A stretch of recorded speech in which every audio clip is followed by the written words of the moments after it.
اعوذ باللہ من الشیطان الرجیم بسم اللہ الرحمن الرحیم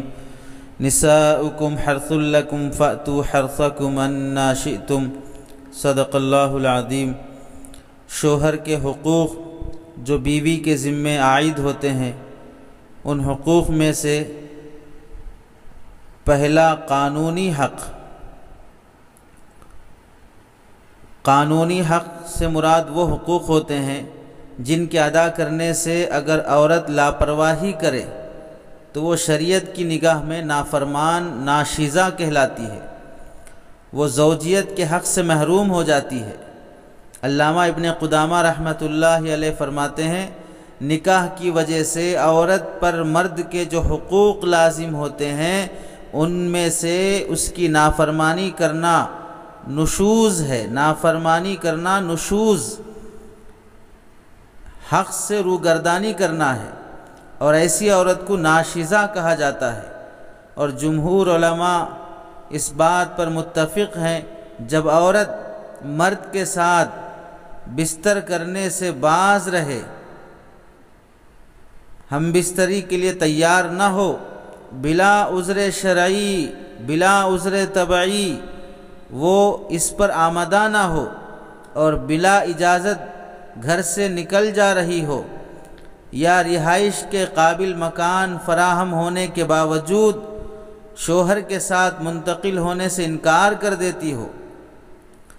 یا مہر ادا ہو جانے کے بعد شوہر کے ساتھ سفر پر چلنے سے منع کر دیتی ہو، تو ایسی عورت کو شرعی طور پہ جو نفقہ شوہر کے ذمے عائد ہوتا ہے، جو رہائش کی سہولت بیوی کے لیے ہونی چاہیے، ان نفقات اور رہائش سے عورت محروم ہو جاتی ہے۔ المغنی لابن قدامہ جلد نمبر 8 صفحہ نمبر 336۔ تو بیوی کے ذمے شوہر کا پہلا قانونی حق کہ اس حق کے ادا کرنے میں عورت اگر کوتاہی کرے گی تو شریعت کی نگاہ میں کافی گنہگار شمار ہوتی ہے۔ اللہ رب العزت قرآن مجید میں ارشاد فرماتے ہیں، نساؤکم حرث لکم، تمہاری بیویاں تمہاری کھیتیاں ہیں، فأتوا حرثکم انا شئتم، تم اپنی کھیتیوں میں جدھر سے چاہے داخل ہو۔ اس آیت کی تفسیر میں تمام مفسرین نے یہی لکھا ہے کہ اسی راستے سے ہم بستری ہو جس راستے سے توالد و تناسل طبعی طور پہ اللہ نے رکھا ہے، اگلے راستے سے ہم بستری ہو، غیر فطری راستے سے ہم بستری شرعاً ناجائز اور حرام ہے۔ حجۃ الوداع کے موقع پر اللہ کے رسول صلی اللہ علیہ وسلم نے خطبے میں ارشاد فرمایا،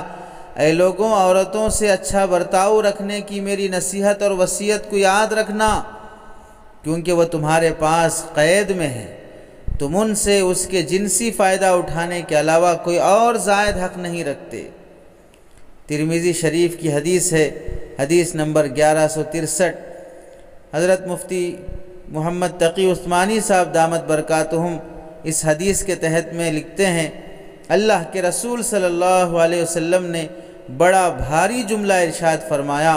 جب کبھی اس جملے کی تشریح کی نوبت آتی ہے تو مرد لوگ ناراض ہو جاتے ہیں۔ وہ جملہ یہ ہے کہ تمہیں ان پر یعنی عورتوں پر صرف اتنا حق ہے کہ وہ تمہارے گھر میں رہیں، اس کے علاوہ شرعاً ان پر تمہارا کوئی مطالبہ نہیں ہے۔ اصلاحی خطبات جلد نمبر 2 صفحہ نمبر 40۔ شرعی طور پر شوہر کا جو پہلا قانونی حق بیوی کے ذمے عائد ہوتا ہے، شوہر کی جنسی خواہش کی تکمیل، یہ عورت کا ایک اہم فریضہ ہے۔ بیوی کو چاہیے کہ شوہر جب اس کو اپنی خواہش کی تکمیل کے لیے بلائے، برضا و رغبت اس کے لیے تیار ہو جائے۔ اس حوالے سے شوہر کی اطاعت کس قدر ضروری ہے، احادیث مبارکہ سے اندازہ لگایا جا سکتا ہے۔ حضرت طلق بن علی رضی اللہ تعالیٰ عنہ سے روایت ہے، وہ فرماتے ہیں، رسول اللہ صلی اللہ علیہ وسلم نے فرمایا، شوہر جب اپنی بیوی کو اپنی ضرورت کے لیے بلائے تو فوراً اس کے لیے حاضر ہو جائے، اگرچہ کہ وہ تنور پر بیٹھی ہو، روٹی پکا رہی ہو، کھانا بنا رہی ہو، کچن روم میں مصروف ہو، بزی ہو، کاٹنے میں، دھونے میں، پکانے میں، لیکن شوہر یہاں پر اسے اپنی جائز خواہش کی تکمیل کے لیے بلا رہا ہے، اپنے تمام کچن کے کام فوراً چھوڑ کر شوہر کی ضرورت پوری کرنے کے لیے حاضر ہو جائے۔ اذا الرجل دعا زوجته لحاجته خلت له وان كانت على التنور، ترمذی شریف کی حدیث ہے، حدیث نمبر 1160۔ بعض روایتوں میں یوں فرمایا گیا اگر اس کے حکم کو بجا نہ لائے تو یہ عورت گنہگار ہوگی۔ ایک حدیث میں یوں فرمایا گیا شوہر جب اپنی بیوی کو اپنے بستر پر بلائے اور وہ آنے سے انکار کر دیتی ہو تو فرشتے اس عورت پر صبح تک لعنت کرتے رہتے ہیں۔ اذا دعا الرجل امرأته الى فراشه فابت ان تجيء لعنها الله الملائکۃ حتى تصبح، بخاری شریف کی حدیث ہے، حدیث نمبر 8497۔ ایک اور روایت میں یوں کہا گیا عورت اللہ عز و جل کا حق اس وقت تک ادا نہیں کر سکتی جب تک کہ وہ اپنے شوہر کا حق ادا نہ کرے، اور اگر وہ اس وقت اونٹ کے پالان پر ہو اور اس سے اس کے نفس کا سوال کرے، شوہر اپنی جائز خواہش کی تکمیل کے لیے اسے بلائے جبکہ وہ بن سور کر سفر کے لیے تیار ہو چکی ہو اور وہ گاڑی پر قدم رکھ چکی ہو، اس کے حق سے نہ رکے، یعنی سفر کے لیے بیوی مکمل تیار ہو چکی، پھر شوہر تقاضا کرے تب بھی تقاضا پورا کرنے سے انکار نہیں کرنا چاہیے۔ المرأة لا تؤدي حق الله حتى تؤدي حق زوجها كله ولو سألها وهو على ظهر قتيب لم تمنعه حقه، ابن ماجہ کی حدیث ہے۔ فقہا نے تصریحات میں لکھا ہے، تفصیلات میں، کہ عورت، ملا علی قاری رحمۃ اللہ علیہ لکھتے ہیں عورت کے تعلق سے اس قدر سخت وعید اس وجہ سے ہے، عقلی اور فطری طور پر بھی غور کیا جائے، شوہر کو جو جائز حق نکاح کی وجہ سے حاصل ہوا ہے، مہر جس کے بدلے میں اس نے ادا کیا ہے، جسے بدلے بزا کہا جاتا ہے، کہ وہ حق تمتع جو اسے حاصل ہے، فائدہ اٹھانے کا حق، زوجین کو آپس میں ایک دوسرے سے شرعی اور فطری طور پر اگر عورت اس سے انکار کرے گی جس کی وجہ سے شوہر گناہ میں اور زنا میں مبتلا ہو سکتا ہے، اور زنا ایسا گھناؤنا گناہ ہے جس کا وبال معاشرے پہ پڑتا ہے۔ شادی شدہ شخص اگر بدکاری میں مبتلا ہوتا ہے تو اسے رجم کیا جاتا ہے، اس کی وجہ یہی ہے من جملہ وجوہات کہ جب اس کے پاس حلال اور جائز راستہ موجود ہے اور اسے انکار کا کوئی گنجائش بھی نہیں ہے،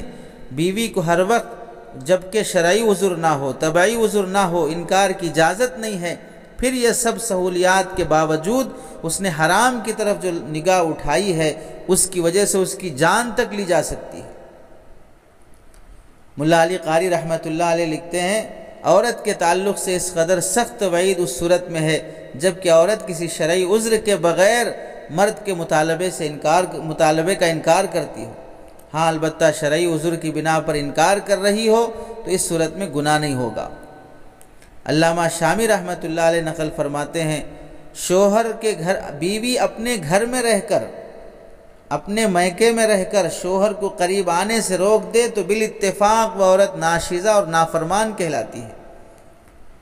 اور اگر شوہر کے گھر میں رہتے ہوئے ایسا کرتی ہے تو یہ عورت ناشزہ نہیں کہلائے گی کیونکہ شوہر اس پر زبردستی کر سکتا ہے۔ ہاں البتہ اگر شوہر شرمیلے مزاج کا ہے، بہت زیادہ بھولا شخص ہے، اس صورت میں چاہے وہ کس کے بھی گھر میں رہ کر، اپنے میکے میں رہ کر یا اپنے سسرال میں رہ کر شوہر کو اس عمل سے انکار کرتی ہو، اس صورت میں عورت ناشزہ کہلائے گی اور زوجیت کی بنا پر جو اسے نفقے کا حق حاصل ہے اس سے محروم کر دی جائے گی۔ بیوی پر شوہر کا یہ حق اتنا مضبوط ہے کہ اس سے لاپرواہی کرنے پر شریعت میں فقہا نے مرد کو اس بات کی بھی اجازت دی ہے کہ وہ اسے مار کر بھی اپنا یہ حق حاصل کر سکتا ہے، البتہ ایسا نہ مارے کہ بعد میں لینے کے دینے پڑ جائیں، ورنہ شوہر ضامن اور قصوروار کہلائے گا۔ البحر الرائق صفحہ جلد نمبر 5 صفحہ نمبر 53۔ اس حق کے تعلق سے مرد کو یہ بھی ہدایت دی گئی ہے کہ اپنا طبعی حق طبعی طور پر، اخلاقی طور پر محبت کی بات ہے، محبت سے نمٹانا چاہیے۔ عورت کی طبعی کمزوری، اس کی قوت برداشت کا بھی لحاظ رکھنا چاہیے۔ مرد کے لیے ہرگز یہ حلال اور جائز نہیں ہے کہ اپنی بیوی سے اس طرح سے وہ ہم بستری کرے کہ اس کو تکلیف اور نقصان پہنچے۔ فقہا نے صراحت سے اسے منع فرمایا ہے۔ فتاوی شامی جلد نمبر 3 صفحہ نمبر 204۔ احادیث سے بھی اس بات کی صراحت ملتی ہے۔ حضرت ام سلمہ رضی اللہ تعالیٰ عنہ فرماتی ہیں، جب بھی کسی زوجہ مطہرہ کو آشوب چشم لاحق ہو جاتا، آنکھوں کا مرض لاحق ہو جاتا، تو آپ صلی اللہ علیہ وسلم اس عارضے کے دور ہونے تک اس بیوی سے قربت نہیں فرماتے تھے۔ علامہ مناوی رحمۃ اللہ علیہ اپنی کتاب فیض القدیر میں تحریر فرماتے ہیں، اس کی وجہ یہ تھی کہ آنکھیں یوں ہی بہت نازک ہوتی ہیں، آشوب چشم اور بھی بہت کمزور پڑ جاتی ہیں، جماعی حرکت سے انہیں نقصان پہنچنے کا قوی اندیشہ ہو سکتا ہے، اس لیے اللہ کے رسول صلی اللہ علیہ وسلم احتیاط فرماتے تھے۔ فیض القدیر جلد نمبر 3 صفحہ نمبر 979۔ بعض حضرات اس سلسلے میں کافی پوچھ تاچھ کرتے ہیں، دارالفتاء سے بھی، اپنے تعلق رکھنے والے اہل فتاوی سے بھی، کہ بعض خواتین اس سلسلے میں کافی کوتاہی اور شوہروں کو کافی بیزار کر دیتی ہیں، شادی کے پہلے ہی دن سے اس عمل کے لیے تیار نہ ہونا، اسے گھناؤنا سمجھنا، اس کی خاطر بد کلامی کرنا۔ بعض یہاں تک بھی شکایتیں آتی ہیں کہ بعض مرتبہ سر پر مار دیتی ہیں، کبھی منہ پر تھپڑ مار دیتی ہیں، کبھی بری طرح شوہر کے ہاتھ اور گلے کو نوچ لیتی ہیں، کبھی یہاں تک بھی ہوا کہ لات مار دیا، ڈھکیل دیا، کوشش کے باوجود بھی شوہر کے قیمتی اشیاء کو نقصان پہنچا دینا، موبائل اٹھا کر توڑ دینا۔ اگر کبھی وہ موڈ بہتر دیکھ کر اسے اس عمل کے لیے دعوت دے تو ہیلے بہانے کرنا، حجت کرنا، انکار پر اور ہٹ درمی پر اڑے رہنا، یہ سب حرکتیں ایسی ہوتی ہیں جس کی وجہ سے ناچاقیاں پیدا ہو جاتی ہیں۔ شوہر نے نکاح کے بعد جو مہر ادا کیا ہے، اس مہر کی وجہ سے اسے یہ ملکیت حاصل ہے، وہ حق اسی ملکیت کے معاوضے میں اس نے ادا کیا ہے، جس کی ادائیگی شوہر پر شرعی طور پہ لازم کی گئی ہے۔ مہر کہتے ہی کسے ہیں؟ اسم للمال الذي يجب في النکاح على الزوج في مقابلة البضع۔ فتاوی شامی جلد نمبر 4 صفحہ نمبر 220۔ مہر کی ادائیگی شریعت کا حکم ہے۔ نکاح کی وجہ سے شوہر کو بیوی پر ایک طرح کی ملکیت حاصل ہوتی ہے، لہٰذا بیوی کو اس ملکیت کے بدلے میں شوہر کو بھی حکم ہے کہ وہ اس کا مال اسے لوٹا دے۔ عورت محترم ہے، بغیر معاوضے کے اس پر کوئی حق ثابت کرنے میں اس کی اہانت اور توہین ہوتی ہے، اس لیے مہر پہلے ادا کرنے کا حکم دیا جاتا ہے۔ مہر ادا کر دینے کے بعد بیوی کو یہ حق حاصل نہیں ہوتا کہ وہ شوہر کو کسی بھی طرح سے روکے اور منع کرے۔ البتہ بعض احوال ایسے ہیں جس میں عورت کو منع کرنے کا شرعی طور پہ حق حاصل ہے، روزے کی حالت میں، احرام کی حالت میں، حیض و نفاس کی حالت میں۔ ان حالات میں اگر شوہر اسے زبردستی کر رہا ہو تو بھی اسے قابو نہ دیا جائے، چونکہ یہ حرام عمل کی طرف دعوت دینا ہے۔ اسی طرح اگر شوہر ایسی جگہ پر ہم بستری کی دعوت دے جہاں پر کوئی تیسرا شخص موجود ہو، اس صورت میں شریعت اسے ہم بستری اور جائز حق نہیں بلکہ جنسی زیادتی اور ظلم شمار کرتی ہے۔ بعض احوال میں بیوی اگر کمزور ہے،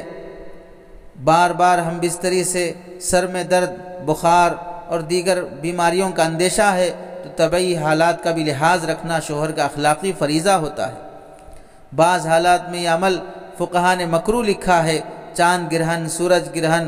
ایسے ہی نماز کا وقت جب قریب ہو، زلزلے کے وقت، تیز آندھی کے وقت، بالکل برہنہ ہو کر مکان کی چھت پر کڑی دھوپ میں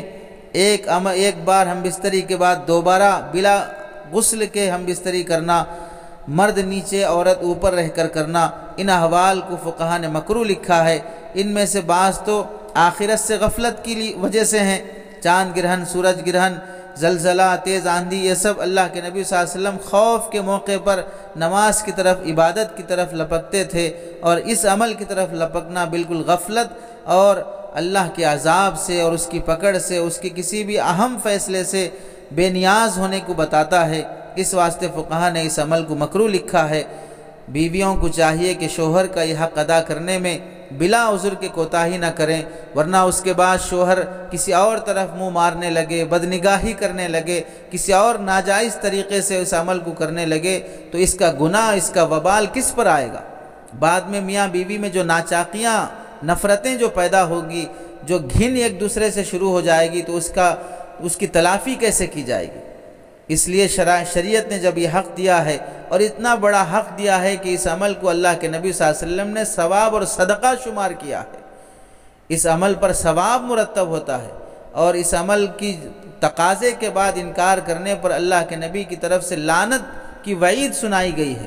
اس لیے شرعی عذر اور طبعی عذر کے بغیر اس عمل سے انکار نہیں کرنا چاہیے۔ آج کا یہ سبق اس حق پر یہاں تک موقوف کیا جاتا ہے۔ اللہ عمل کی توفیق نصیب فرمائے۔